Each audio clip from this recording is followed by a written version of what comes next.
Hello, good morning. આજનો topic LCR શ્રેણી પરિપથ માટે અનુનાદ વક્રની તીક્ષ્ણતા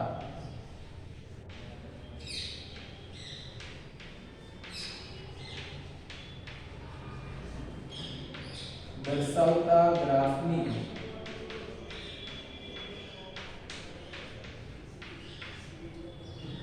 ચર્ચા કરી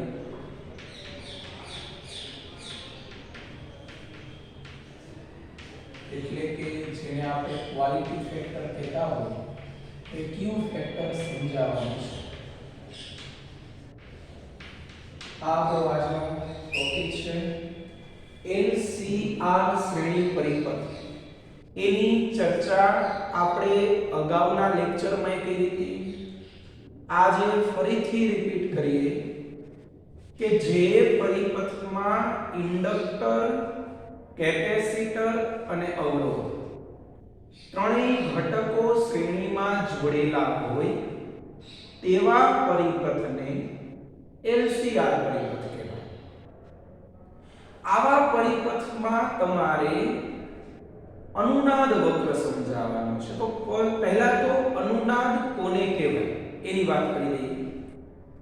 11મા ધોરણમાં આપણે ભણી ગયા કે જ્યારે કોઈ હિંચકાને બળ લગાડીને છોડી દેવામાં આવે ત્યારે આ હિંચકાનું દોલન નો કંપ વિસ્તાર સમયની સાથે સતત ઘટતો જાય છે. આવા દોલનને અવમંદિત દોલન કહેવાય અને એ દોલનના આવૃત્તિને મુક્ત દોલનની આવૃત્તિ અથવા તો દોલનની પોતાની આવૃત્તિ કહેવાય.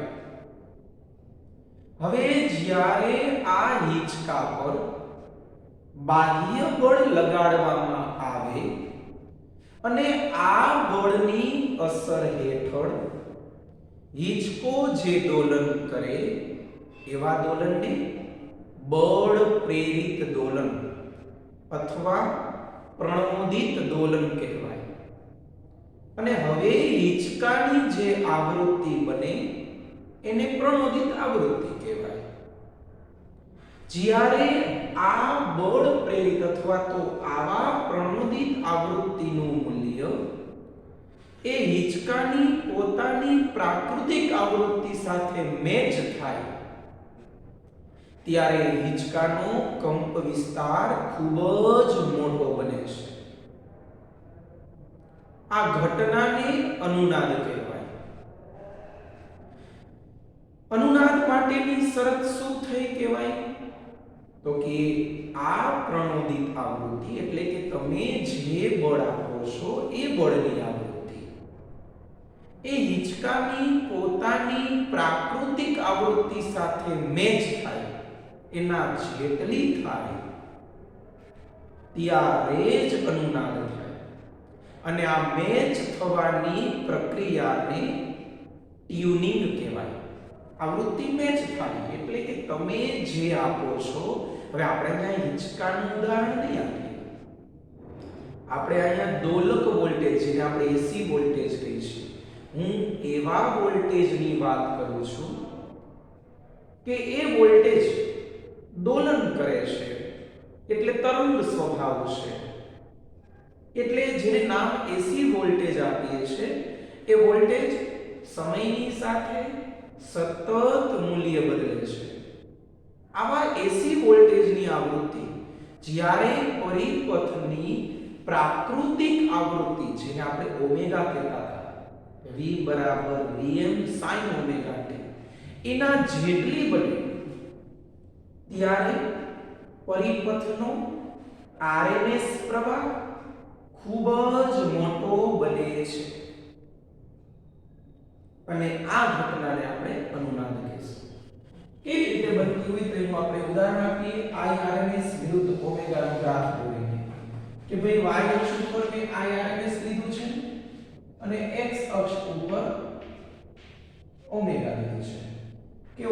ઓમેગાની એક ચોક્કસ આવૃત્તિ જ્યારે થશે, જે આવૃત્તિને આપણે અનુનાદ આવૃત્તિ કહીશું, ઓમેગા 0 જ્યારે બનશે ત્યારે પરિપથનો આરએમએસ પ્રવાહ ખૂબ જ મોટો બને છે.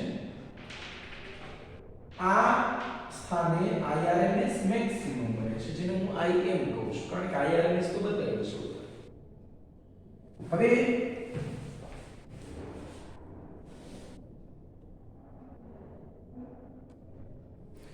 આ જે ઓમેગા 0 છે ત્યાં સુધી આવૃત્તિ વધારવામાં આવે તો પ્રવાહનું મૂલ્ય અરેખીય રીતે વધે છે. આવી રીતે પીક પોઈન્ટ આવી ગયો, અરેખીય રીતે વધારો થાય છે અને ઓમેગા 0 એ મેક્સિમમ થઈ જાય છે. આ સ્થાને આવૃત્તિનું એક મૂલ્ય છે જેનું નામ એક ઓમેગા 1 લેસ ધેન ઓમેગા 0 છે, નાનું છે ઓમેગા 0 કરતા. ઓમેગા 0 એ પ્રવાહનું મૂલ્ય મહત્તમ થઈ ગયું.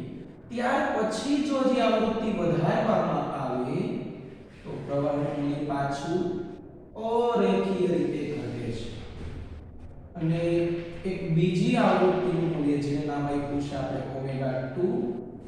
તો આ જુદી જુદી આવૃત્તિના મૂલ્ય માટે પ્રવાહનું મૂલ્ય એક સરખું મળે છે, જેને આપણે ધારેલું છે કે I ડેશ છે.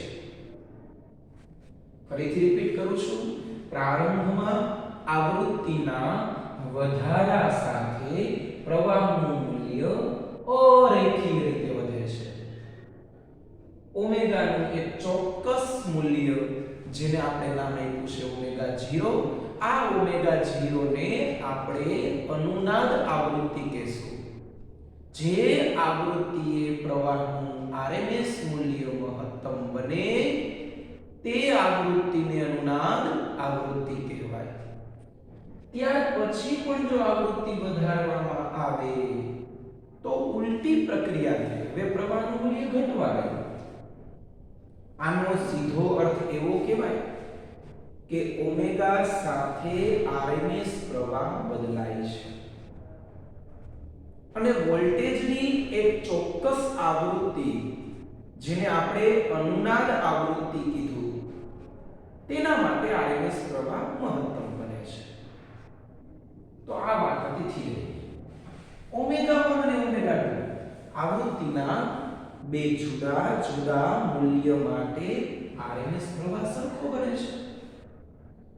હવે આ જે છે એને મેં નામ આપ્યું ડેલ્ટા ઓમેગા અને એટલા જ અંતરે આ તરફ પણ ડેલ્ટા ઓમેગા છે. તો આ ઓમેગા 2 અને ઓમેગા 1 વચ્ચે જે તમને તફાવત મળે એનું મૂલ્ય થશે 2 ડેલ્ટા ઓમેગા. આ 2 ડેલ્ટા ઓમેગાની આપણે ચર્ચા કરી છે કે ઓમેગા 2 માઈનસ ઓમેગા 1 બરાબર 2 ડેલ્ટા ઓમેગા. આ આવૃત્તિનું એવું મૂલ્ય છે કે જ્યારે પરિપથનો પાવર જે છે એ મહત્તમ પાવરનો અડધો બને. પાવર અડધો બને તો P ચલે છે I² મુજબ. પ્રવાહનું મૂલ્ય જે છે એ શું બનવું જોઈએ? તો કે I RMS મેક્સિમમ જે છે એનું √2 માં ભાગનું બનશે. ફરીથી રિપીટ કરીએ કે ઓમેગા 2 અને ઓમેગા 1 બે જુદી જુદી આવૃત્તિ માટે I' નું મૂલ્ય સરખું મળે છે અને આ I' છે એ I RMS મેક્સિમમ નો √2 માં ભાગનો થશે, એટલે કે પાવર અડધો થશે. વોલ્ટેજની આવી આવૃત્તિના તફાવતને હાફ પાવર બેન્ડ વિડ્થ કહેવાય. Half power band width. Band એટલે આવૃત્તિનો ગાળો. Omega 2 minus omega 1 is equal to 2 delta omega. હવે ઘટના એવી બની કે ભાઈ આ જે છે આ વક્ર, આ પ્રયોગ કર્યો ત્યારે અવરોધનું મૂલ્ય R1 લીધેલું. હવે અવરોધનું મૂલ્ય બદલાય. બીજી વખત પ્રયોગ કર્યો અવરોધ થોડોક વધાર્યો, બમણો કરી નાખ્યો. R1 નું મૂલ્ય 100 લીધેલું હતું પહેલા પ્રયોગમાં, હવે R2 200 ઓહ્મ થયું. પ્રયોગ દરમિયાન એક વિશિષ્ટ અવલોકન મળ્યું કે ભાઈ અવરોધ જે છે એ બમણો કરવાથી ગ્રાફની તીક્ષ્ણતાનું મૂલ્ય ઘટી ગયું. આ વધારે તીક્ષ્ણ ધાર છે, આની ટોચ ઓછી તીક્ષ્ણ છે. આ સ્થાને ઓમેગા 0 વખતે પહેલા પ્રયોગમાં ઓમેગા 0 માટે જે મહત્તમ બનતું હતું એવું જ મહત્તમ બને, પણ અવરોધ વધારે હોવાથી પ્રવાહનું મૂલ્ય નાનું મળ્યું. પણ ધાર જોઈએ તો આ વક્રની તીક્ષ્ણતા જે છે, જે વક્ર એટલે કયો તો કે IRMS વિરુદ્ધ ઓમેગા ના આલેખ ની તીક્ષ્ણતા દર્શાવતી ભૌતિક રાશિને આપણે Q ફેક્ટર કહીશું. Q factor. અને આ ગ્રાફ જે છે એને અનુનાદ વક્ર કહેવાય. તો આ અનુનાદ વક્રની તીક્ષ્ણતા દર્શાવતી ભૌતિક રાશિ એટલે Q ફેક્ટર, જેને ક્વોલિટી ફેક્ટર કહેવાય, ગુણવત્તા અંક કહેવાય. ગુણવત્તા એટલે કોઈ વસ્તુની ક્વોલિટી, ગુણવત્તા કે ભાઈ વસ્તુનું મૂલ્યાંકન દર્શાવતી રાશિ કે એની ક્વોલિટી કેવી છે, જેનો Q ફેક્ટર મોટો એ વસ્તુ વધારે સારી, એવો એક વક્ર છે. તો આ બેમાંથી કેની તીક્ષ્ણતા વધારે મળી છે, R1 વાળા ગ્રાફની કે R2 વાળાની? R2 મોટો છે, તો તમે કહેશો કે R1 વાળાની વધારે તીક્ષ્ણતા મળી, તો એ સર્કિટ વધારે સારી કહેવાય, એની ક્વોલિટી સારી કહેવાય. એટલે એક વસ્તુ આપણને બીજી જાણવા મળી કે Q ફેક્ટર જે છે એ અવરોધના વ્યસ્ત પ્રમાણમાં કહેવાય, કે જેનો અવરોધ વધારે એનો Q ફેક્ટર ઓછો. Q ફેક્ટર એટલે અનુનાદ વક્રની તીક્ષ્ણતા. હા, તો ગ્રાફ ઉપરથી તમે જોઈ શકો કે R1 નું મૂલ્ય નાનું છે તો એની તીક્ષ્ણતા વધારે છે, R2 નું મૂલ્ય મોટું છે તો એની તીક્ષ્ણતા ઓછી છે. તો એક વસ્તુની આપણને માહિતી મળી કે Q ફેક્ટર એ અવરોધના વ્યસ્ત પ્રમાણમાં છે.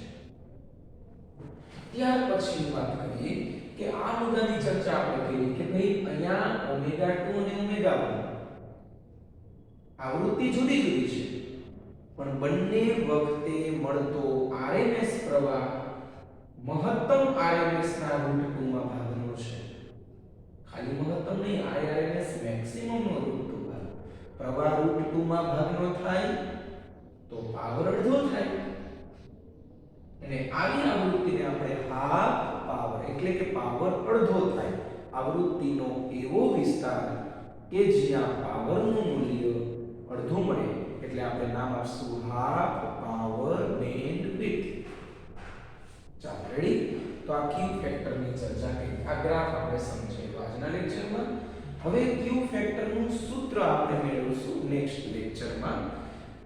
તમારે આ LCR શ્રેણી પરિપથ માટે અનુનાદ શું છે એની વાત કરી. હું ફરીથી એક વખત રિપીટ કરી દઉં. આગલા ખેતીએ આપણે વર્ણન કરીને કે ભાઈ ઘટના શું બની, તો કે જ્યારે IRMS નું મૂલ્ય, અનુનાદ માટે આપણે એકવાર થિયરીમાં ચર્ચા થયેલી છે, ફરીથી રિપીટ કરી દઉં કે ભાઈ પરિપથનો RMS પ્રવાહ નું મૂલ્ય IRMS બરાબર VRMS ના છેદમાં મોડ Z, અને આ મોડ Z જે છે એનું સૂત્ર હતું અંડર રૂટમાં R² plus XC minus XL નો સ્ક્વેર.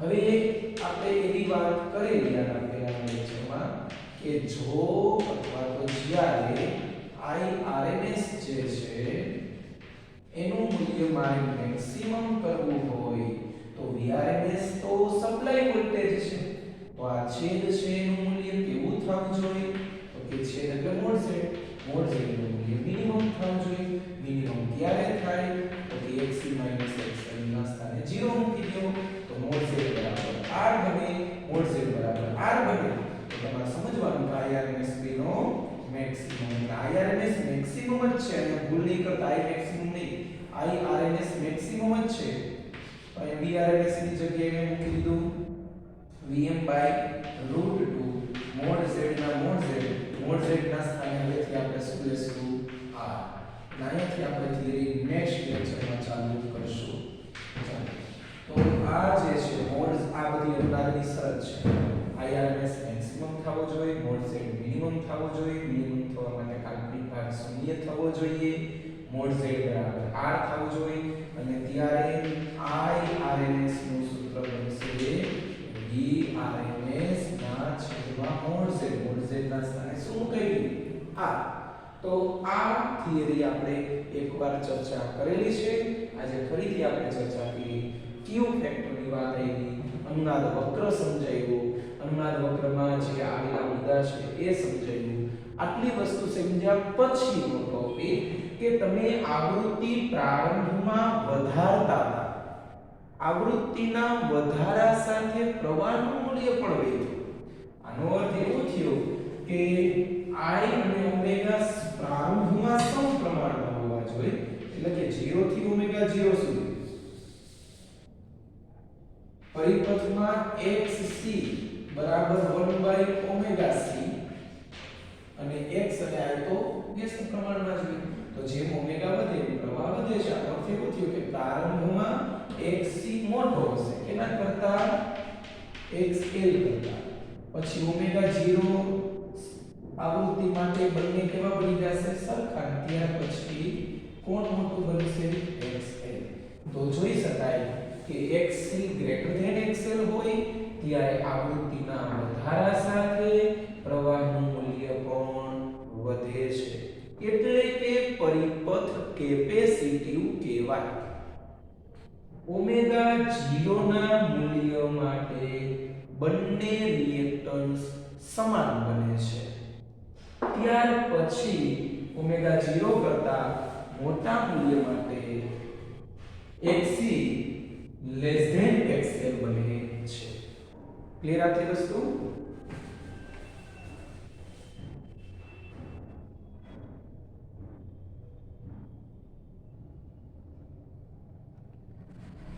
હવે આ જે છે મિત્રો કે હાફ પાવર બેન્ડવિડ્થ તો આ એનું સૂત્ર છે 2 ડેલ્ટા ઓમેગા જે તમારે યાદ રાખવાનું છે હાફ પાવર એટલે કે પાવરનું મૂલ્ય અડધું બને આવૃત્તિનો એવો ગાળો જેને આપણે કહીશું હાફ પાવર બેન્ડવિડ્થ ત્યારે પાવરનું મૂલ્ય અડધું થાય પ્રવાહનું મૂલ્ય RMS મેક્સિમમ નું √2 માં ભાગનું થાય તેના ઉપરથી તો કેને લખ્યું છે તો આ આપણે ક્યુ ફેક્ટર અનુનાદ વક્ર સમજાયું પ્રારંભમાં અનુનાદ થયા પહેલા પરિપથ કેપેસિટી હોય અનુનાદ વખતે